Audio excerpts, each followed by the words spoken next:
saying it's 1-0. We're fucking down. 13th in the championship. The takeover happened as I said it would. People will be. Oh, when have we got Leeds?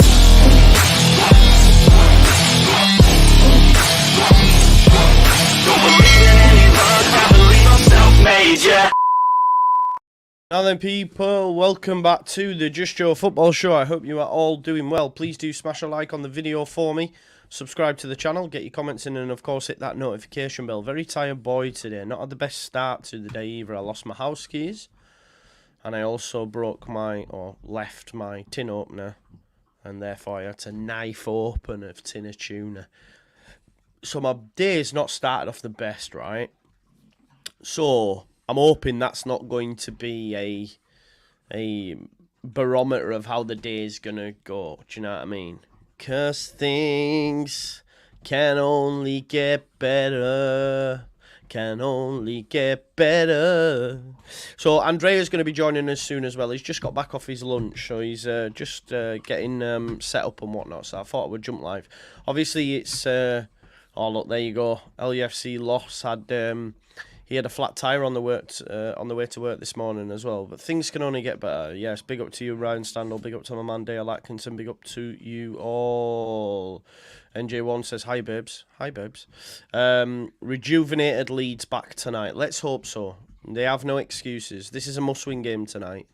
If we don't win this game, even I think it's over. Even I think it is over. I can't lie to you. I didn't, Dale. No, I don't even wanna. I can't. Definitely not. But it is what it is, isn't it, broski? Right. I did put a poll. I did put a poll out asking how many points we're gonna get. 3, 1, 0. Yeah. You just made me blush. Tranquillo Joe. Part 1 of 3. Yeah. Sam says, hate to be negative. Don't be negative then, bro. If you hate it, don't do it. But you can't see a win. What is it? Tell me, what is it that's... what is it that's making you not see it? What is it? Is it just the last 3?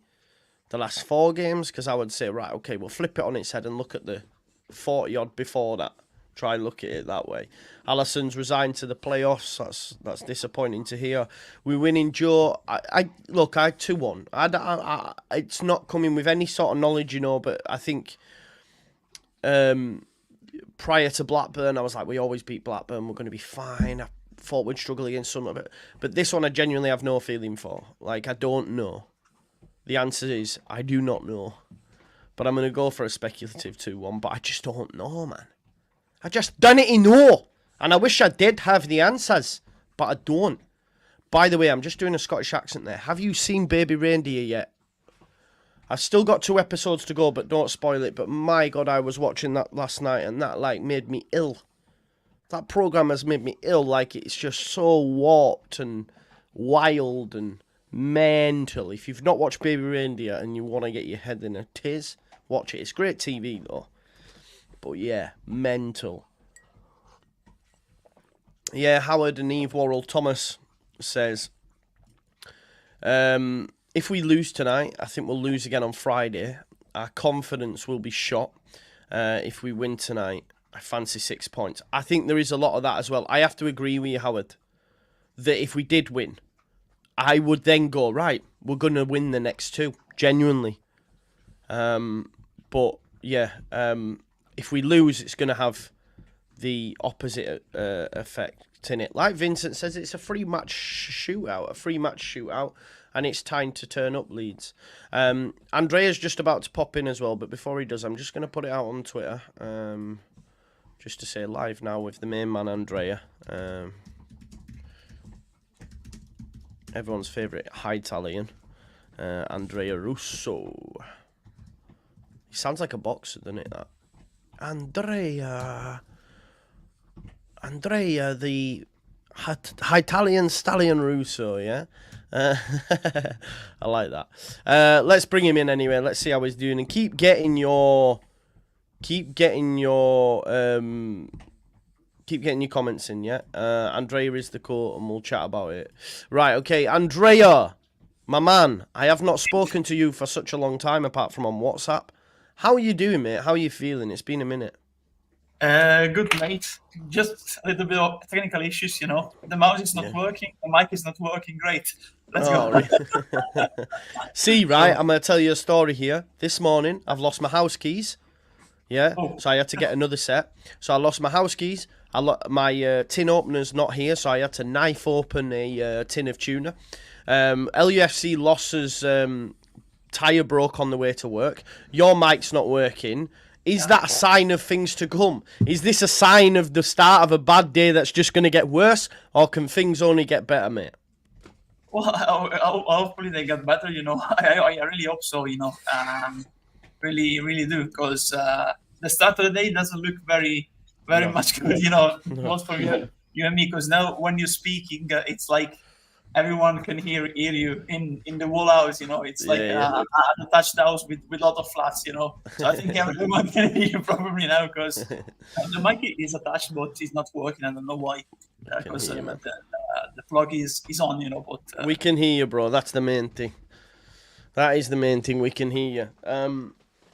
Mate, how are you feeling about Middlesbrough then? It's going to be a tough night tonight, innit? Whatever happens. Yeah, absolutely. It's going to be a tough night.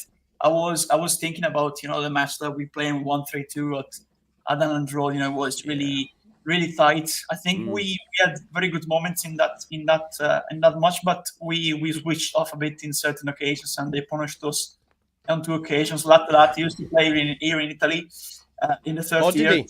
Yeah, he used to play in the third year here in Italy with the Imolese, because he was on loan from Atalanta. I remember him when he was here. He's a good player. I am surprised he's doing so well in England. And he's got 5 in 5 now. 5 in 5. Yeah, surprised a little bit, because he wasn't like that in Italy. You know, he had good signs of. He showed good signs, but not at that level. You know, I think he has stepped up his game completely since he moved to Boro. So. Yeah, overall they have a good team. You know, I heard they have some you know, that injury that they have. Of course, 2 big misses in Greenwood and Ayling for them. Yeah. Well, to be honest, mate, like looking at it, you've got just looking at it, Riley McCree, Josh Coburn, Dale Fry, Marcus Force, Tommy Smith, Dara Lenihan, Paddy McNair, Hayden Hackney, then obviously Greenwood and Ayling. That's a hell of a lot of footballers out, isn't it, mate? I think Hayden Hackney could make it, but.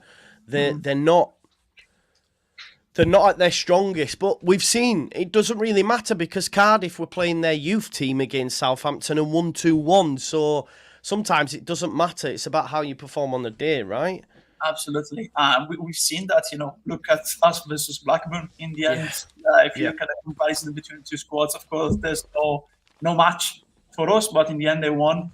And there was Martin Ross in exploiting the opportunities from the central area of the pitch with the through ball, and they won rightfully so. You know, we were not clinical enough, but overall against team like Boro, you know, like Norwich, like you know, we always struggle. Sometimes we win, sometimes we lose, but it'd be a tough match, and especially considering our current run of form. Of course, we have some issues in terms of fitness, I think, too. And because we had so many players like returning from injury after the international break, they run a lot. They really run a lot, Boro. So I'm really worried again, unfortunately, about the midfield duo, because when you play 2 players and another in form, and one player, of course, is a commanding midfield maestro, you know, staying back, trying to create from the back, but if they keep pressing us high, you know, we struggle. We've seen that is a pattern in the recent games, considering current run of fitness. So I hope, honestly, to see Gray alongside either Gruyev. I think Gruyev probably. Or See, I don't think he will, because obviously Roberts is injured now. Yeah. I think he puts Archie Gray. Yeah, he puts Gray back at right back and moves Kamara back in midfield. And what do you say about moving maybe another player like Byram, you know? Maybe. Yeah, because, you know, against Blackburn, I would have changed, you know, with Byram at right back and maybe Fairport at left back, you know. but because I really think that we need one player capable of progressing with the ball in the middle. And so far, when they press aside, there's the opportunity to go central and move the ball with a through ball in the middle, because Rotor is not doing that. So we struggle and we keep passing the ball to the sides. And that's the main issue currently, because if you don't have verticality, you struggle to create and exploit the spaces. And that's what we're missing recently. We did that pretty good when Morata was 100% fit. And can you hear that? Yeah. Yeah. What is that? It's It's the dog with his... is it like a... It's like a drum, Dun, dun, dun. It's the dog with his chew toy. Sorry. My bad. Go on, mate. No. I had almost finished. I think the main points of interest will be, of course, the midfield duo and the number 10 again, because we've seen the importance of a number 10. Can I put something to you, mate? Yeah. I've been unimpressed with Archie Gray in midfield outside of the Chelsea game.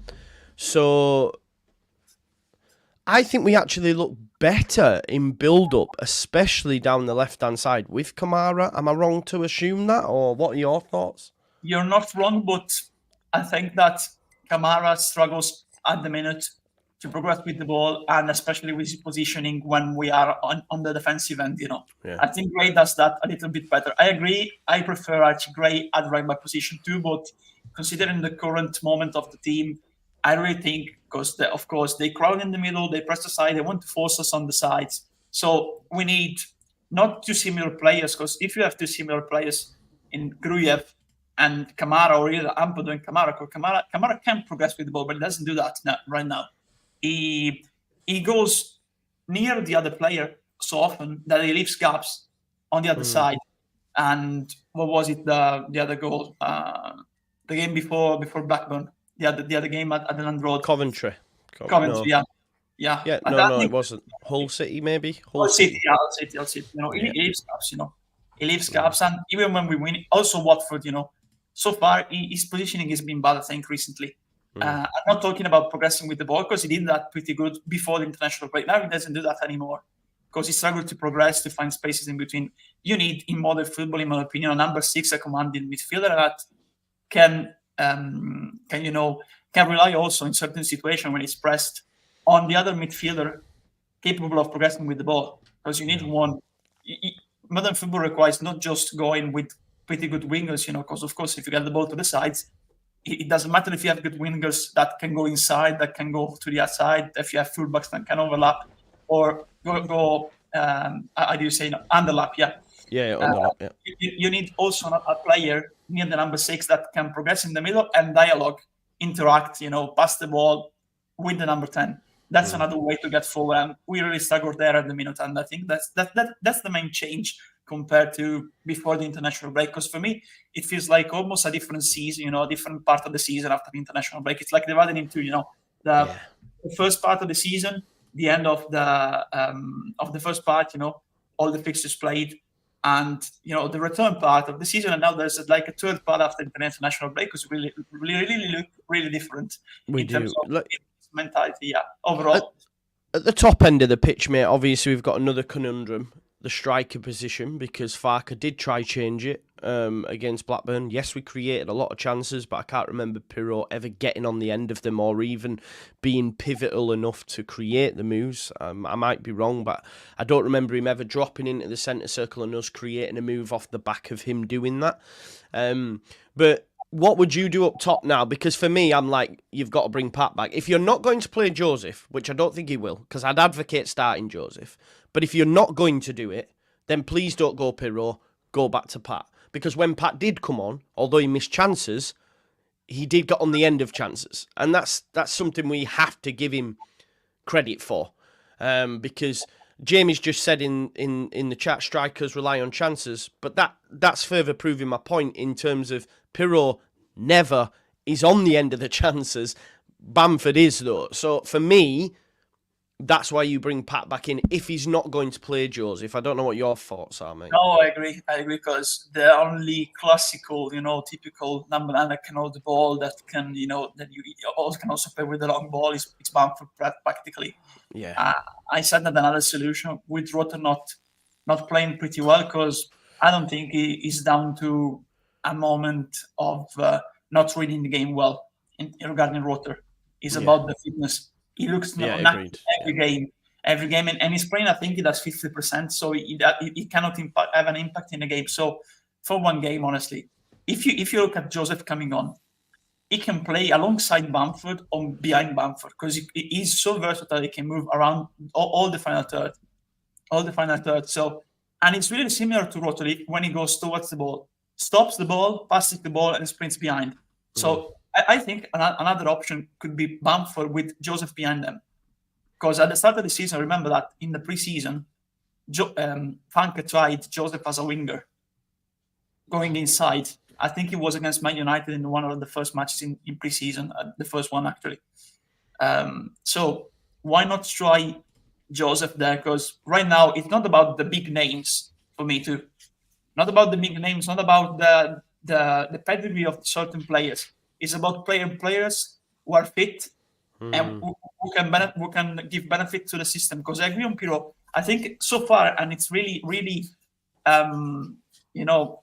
weird in terms of, our expectations at the start of the season. You sign a player that has been one of the top goal scorers of the league in the past 2 seasons.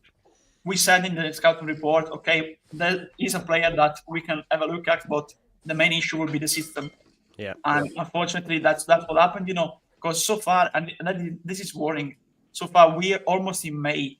We haven't found yet a location, a place in this system for Pirlo. So I agree on that. I think that the best we've seen from Pirlo has been, apart from the goals, scored like a finisher, everyone apart from one in the box or penalties, so into the box. And not outside playing in the 10, going back to midfield, playing like a midfielder, because it's not his role. He wants to be Harry Kane, man. I genuinely think Daniel Farke's gone, I'm going to make you into my Harry Kane. And he's just not got the ability to get... He doesn't have the physique, he doesn't have the body to do that. Because you can see what he's trying to do. It's like he's coming into midfield, bam, pop it off, then get on back into the box for them chances to... But he's just, I don't know if it's the mobility or whatever, but he's no Harry Kane, that's for sure.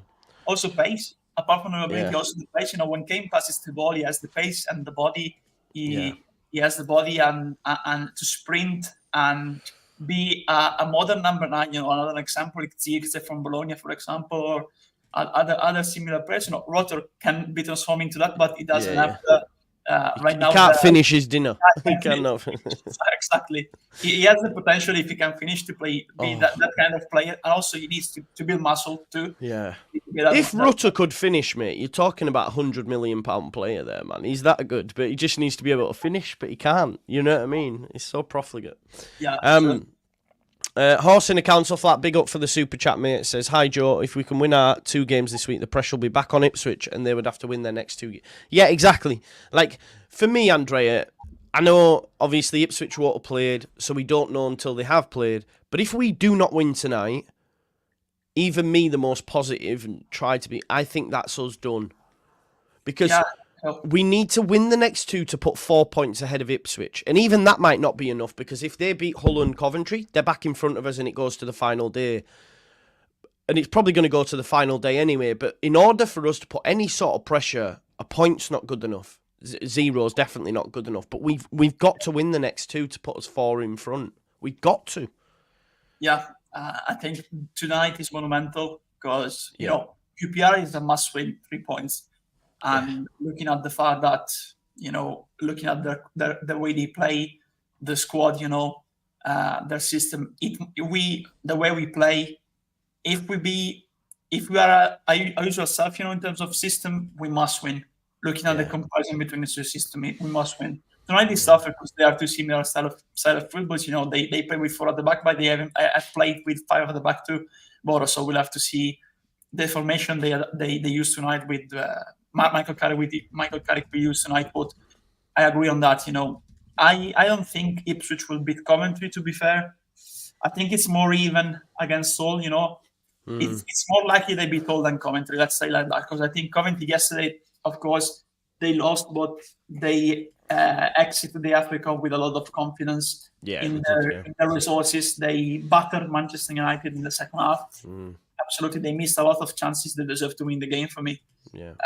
So looking at the way they play, they are really fit now. They have a lot of fitness in terms of pace. They can really run to the length of the pitch, and they were still running in extra time. So I think they are mentally and in terms of fitness, they are looking pretty good, especially for the late run for the playoffs they are looking to make. So they are 8 points behind, but still have 4 games to Coventry. They've still got 4 games, so it's a hell of a lot of football for them. And you just never know. I mean, look at West Brom. For all we know, West Brom could drop out, bro. Like they're on 72 now, same as Norwich, and you know I think their next game, mate, is against Sheff Wednesday, which I'm telling you now, away at Hillsborough after their win at the weekend, it's not going to be easy for West Brom. So that top 6 might not be done yet. So you've got to hope Hull and Coventry can still do something there. So for sure, and you know QPR now 4 points with 2 games left. They're not out of it yet. They're still in. So do you think that helps us that they still have to win a game because they're going to... Like, the way I see it now, I mean, Joe Donoghue did a great article. When we have less possession, we're actually better, right? So it's like Middlesbrough and QPR, the impetus is going to be on them to come and attack us. I think we're not going to be going up against low blocks. I don't know how you feel about that. Not tonight. No, not tonight. QPR probably, I think that we'll see for... Because they might only need a point, mate. So they might go, let's just pack. True. Yeah, let's just pack that. And I think usually the lower part of the table teams, you know, even QPR, you know, in that regard, I think they might start the game for 65 minutes, try to defend. If it's still 0-0, they might go out in the final 20, 15 minutes of the game to try to get something up, apart from counter-attacking for the rest of the game, you know, because you know that they don't have the resources in terms of the style of football. They're more, you know, they have more strength, but not much pace. You know, they have Lyndon Dykes, for example, up front, you know. So different team. If it's down to pace and attacking football, they don't win. So they need to defend and counter-attack and maybe start to get out of their half out of the low block and change the strategy in the last 20, 15 minutes, you know, because they might need only a point. So if they get behind, probably they'll try to do that. But if they only need a point, there's no point in getting offensive, you know. They will look to get that point and without risking too much, you know. But you know, I think that the most difficult of the three, in terms of how we pair against other teams, I think is tonight. And if you ask me a prediction, I think tonight it might end in a draw. It might end in a draw for me. So, but I think we win against QPR and Saints, because I think against QPR we pair pretty well. And against Saints at the Elland Road, honestly, we've seen that Saints away from home had some wrong steps, you know. And I think we had a very wrong step, you know. We made a very wrong step at St. Mary's and we returned the paper, I think. Yeah. I think pressure does dangerous things. Look at Southampton. The pressure was on. They were, you know, then they dropped the ball. They then have no pressure, like Leeds United when we were changing off 17 points. They then get to within touching distance of Leeds and they drop the ball. So pressure does dangerous things. So we've seen that. And I'm just hoping that this 9 days has been able to relieve some of that pressure on Leeds United. You know, I hope it's just, and being away from home, it's helped relieve some of that pressure. I think, like you've said, I mean, if we get a point, mate, I'm going to be on the floor. Like, honestly, we need to win. How important for you is the first goal? Because what I have noticed in the past 3-4 poor performances, majority of the time, mate, we start well. And it's just a case of finding the back of the net. I genuinely believe, going into nearly every game, if Leeds United score within the first 20-25 minutes, the game's ours. But it's just about creating them chances, because we seem to start like a house on fire. And the quicker we can silence Riverside, the quicker we can get in front, the better. Because if it's still 0-0, 60, 70, then I can only see them shithousing a 1-0 win, because that's the Leeds United way, you know? Yeah. Absolutely, but in certain cases, when we concede first, I think it's like a reaction, because in certain occasions during the season when we conceded first, we needed that for that reaction, because sometimes we look like too complacent with the ball when it's still nearly, we are too repetitive, in a certain way, getting the ball to the left hand side. Some of them 1v1, get the ball back to Gruyev. Gruyev pass the ball to Kamara to the other side, rarely. Then they get the ball back to Somerville. Rutter tries to get back. We're too predictable in certain occasions. So sometimes when we conceded first, we had the reaction after that. It was like a click, but yeah, it's monumental to score the first goal, because in that regard, you may, if a team is playing the low block, and I don't think Borough will play the low block. In certain occasions, it helped us, to get the team out of their den, of their own half, and expose themselves more, getting forward. So we found more spaces. Especially, I remember against Cardiff, for example, when with the through balls towards the wingers. Because what we're struggling to do, I think, is that okay, we get the ball to the wingers, but they're really wide. While in other occasions we found space centrally, and through the through balls we had running behind from the wingers. We really have now the running behind from the wingers, and that's another thing that's missing recently, because we were the best team in doing that thing in the whole league, with running behind from James, running behind from Nyonto, Somerville, the central cut too. We were pretty good, and right now, unfortunately, with the low blocks and the lack of central play, of vertical play, we're relying too much on the 1v1s, and that's the what I don't want to see, because that's really predictable, getting predictable now. Yeah, and I think Jordan's just mentioned one player in there that can definitely unbalance any team is Nonto. So hopefully him being on, and I do think with Nonto, Rutter, and Somerville, we're much more fluid behind the striker than when James plays. James has been great this season, but he just doesn't have the ability to do what Nonto does in terms of being able to pick it up in different areas and coming inside, etc. James is pretty, one-footed, pretty right-footed, if you like, and likes to stay out there. From a Middlesbrough perspective, before we talk about our lineup and stuff, obviously they do have a host of injuries, like so many, but with players like Latila, Isaiah Jones has had a great season. I think Finn Azaz, who they got from Plymouth in January, he's come in and got 6 assists. So he'll be very good tonight. You've got in midfield Johnny Howson, Lewis O'Brien. They're both, top championship midfielders.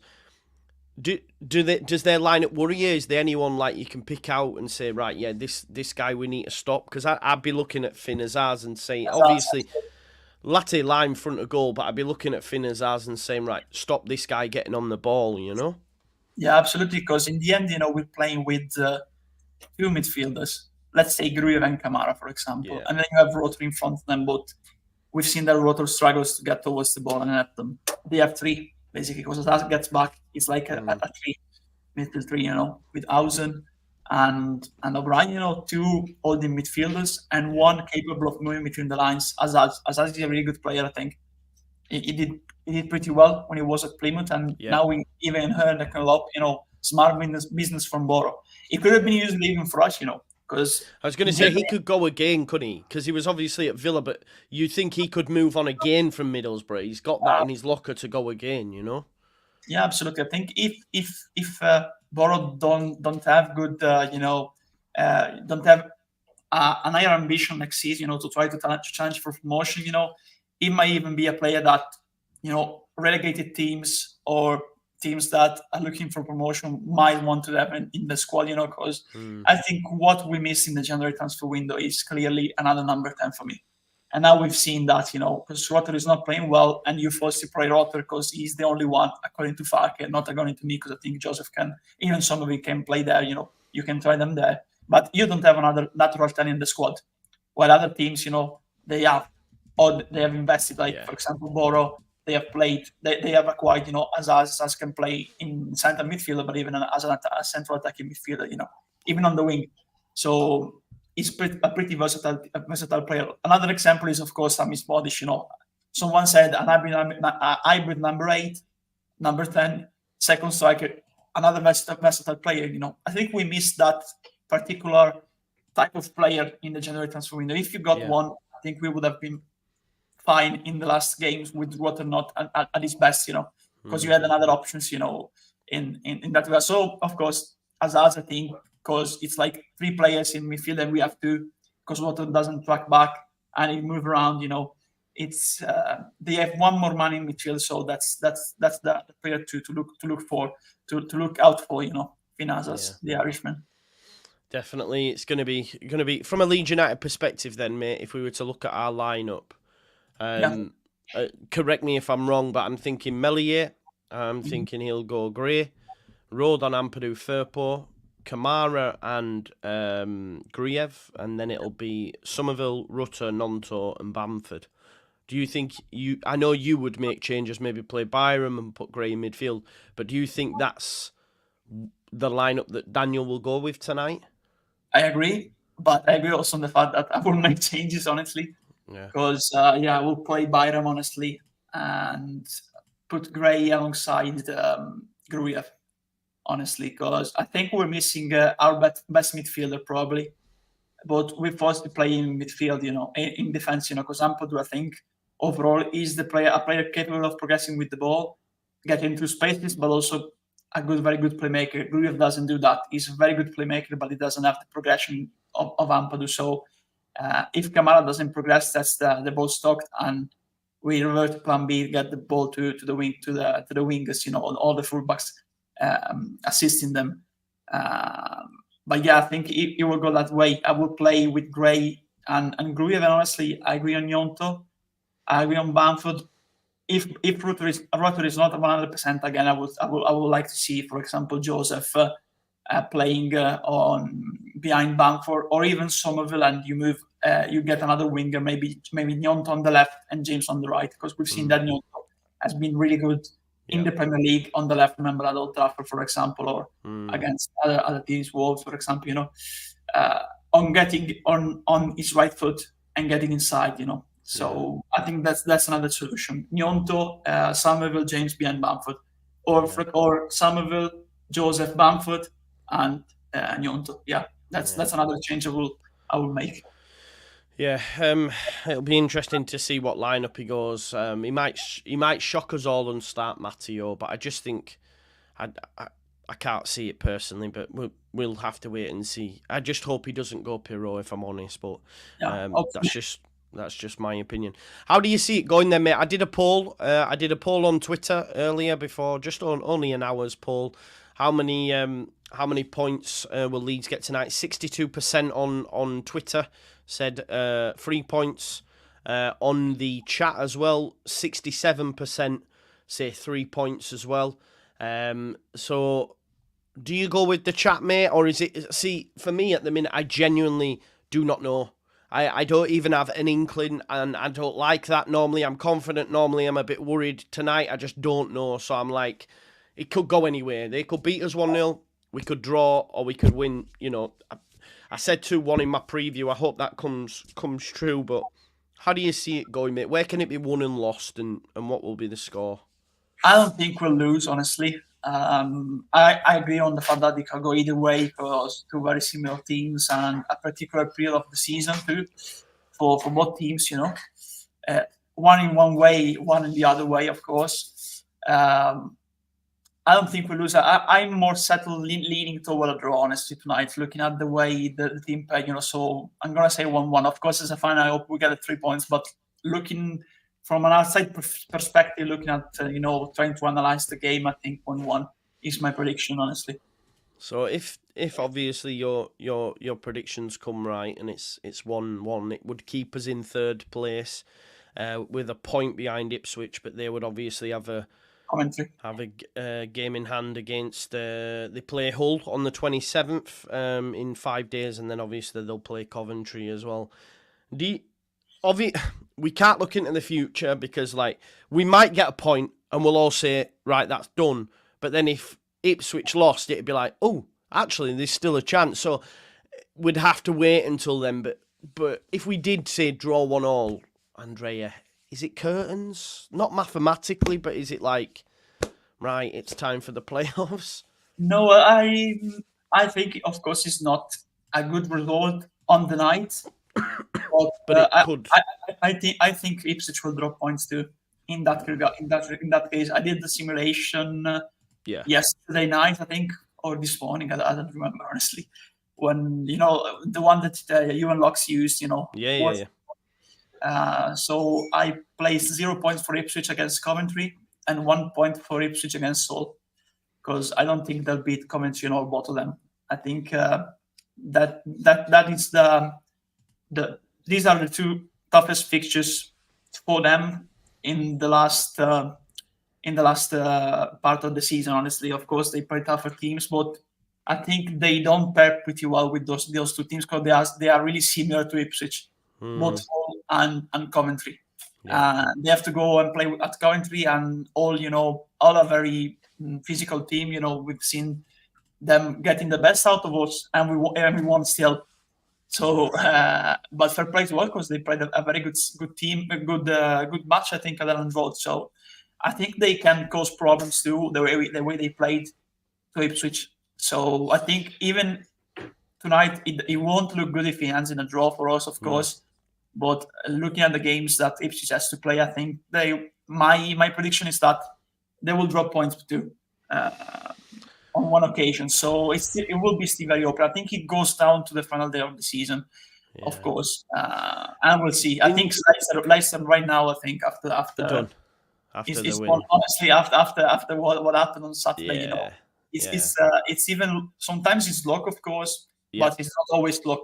You got to make your own luck, haven't you? At the end exactly. Of the day. You have to make your own luck. You have to keep going. They keep going even when they're not playing well or they're suffering.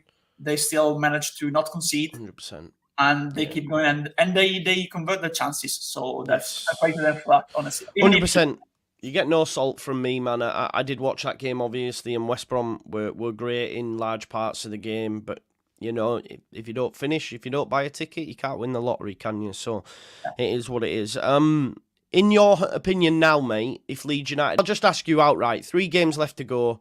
Obviously, we don't know what's going to happen tonight. We're both nervous, both worried. I think every Leeds fan is right now. That'll be relieved, obviously. If we win tonight, we'll all be bouncing again. But do you think Leeds can still get promoted? Or, let's say automatic spots. Can we still do the automatic spots, do you think? I think we finish in second, honestly. I think it will be Leicester, us, and Ipswich third place. That's what I think. That's how I think the league will finish. But if it's playoffs, of course you have to reset everything mentally, because we've been in the autos for a lot of match days, recently. So we have to reset everything, and we've seen that in the first season under Bielsa. It's really tough. It's like a lottery. You mentioned the lottery, it's like a lottery playoffs. So if we finish in third, we'll finish sixth, because I prefer to play in that case West Brom, for example, than Norwich. Honestly. Really, you'd prefer to play West Brom? Yeah, nah, not for me. Nah, Yeah. I'll take Norwich. I'll take Hull. I'll take not Coventry, but I take Norwich or Hull over West Brom. I hate West Brom. They would do us, I think, mate. The one we play better against all these teams you mentioned, I think, is West Brom. In Do you terms think? of, yeah, because I think West Brom are, they can play in various style of footballs. Yeah. But I think looking at their midfield, we pair better compared to the other teams, because I think they have more progression on the other teams. Norwich, Hull, and Coventry. I really like those 3 teams, honestly. And you can guess that by what they said about them playing against Ipswich. They are 3 teams really similar to Ipswich. That 3, they are offensive, but the difference is that they have also physicality, and they are balanced in a certain way. I think West Brom with Carlos, in certain occasions, they are really offensive, and like with Leicester, they can get caught. What I will say though, mate, and I just to respond to Lord Wolf, who says West Brom wouldn't do us. Correct me if I'm wrong, mate. In 2 games against West Brom this season, we have 1 point. They've beat us and drew, so we've not won them this season, Lord Wolf. So I don't know what you're laughing at, you big stiff idiot. But I'm joking, of course. But no, we've not beaten them. We've beaten Hull. We've beaten Norwich on both occasions. We have an aggregate scoreline to Ipswich of like 8-2. The team that, for me, worry me is West Brom, because they could shithouse it, I think. I think we were better than them at Elland Road, honestly. But we switched off again there. We switched off again. The pattern at the start of the season, you know, in that row. I think we were really bad on the other hand at the Autons, you know. So yeah, that's you know. Tonight actually marks Daniel Farke's 50th game in charge, Andrea. This is his 50th game in charge. He's got 29 wins, 11 draws and 9 defeats. It's a 59% win rate, and it's the best in the club's history over 50 games. So I just thought I'd bang that out there as well. He's got a great record against Middlesbrough. Let's hope he continues that. Just want to ask you a quick question before we do finish, because obviously if Leeds drop the ball tonight, there'll be a lot of chitter-chatter about you know, Farke's job and whether he's the right man moving forward. Should he take us into next season and all that sort of stuff? Just given that win percentage, just given the context of the teams we've come up against this year, for you, would he still have your backing going into next year? Absolutely, 100%. I will back him, and I'm sure 100% that he'll be the manager next season. Coming next season, regardless of the league. And that's the difference with Maresca, I think, because Maresca, of course, with Leicester, you see Locks, you know, complaining, and rightfully so, you know, because they had some very bad games, you know, in terms of management.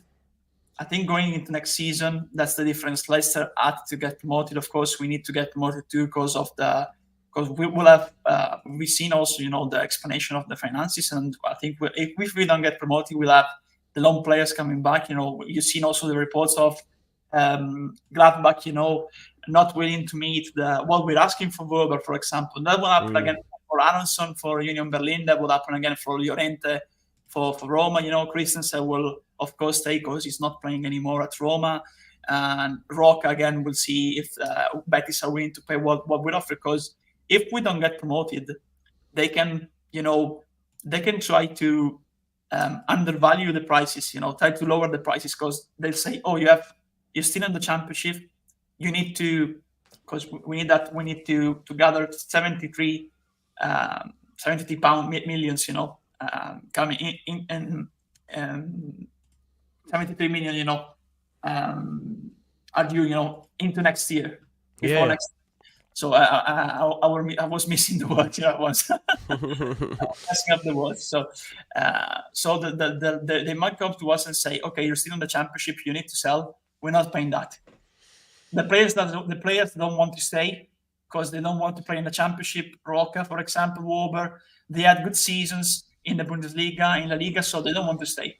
So lower the price, and it's the only thing you can do, because the player will try to force his hand, you know, to get out. So it's monumental to get promoted. Nice to see everyone, by the way. It's always nice to be on. I'm really sorry that I cannot be on for Joe anymore. Not like I used to, because of course with the various projects and work, you know, I'm really busy all the time. So it's really something that bothers me, honestly, because I really enjoyed when I was on regular. Get on more regularly. So yeah, you'll be back tonight, right? If you're about, are you about tonight? Or is it too late?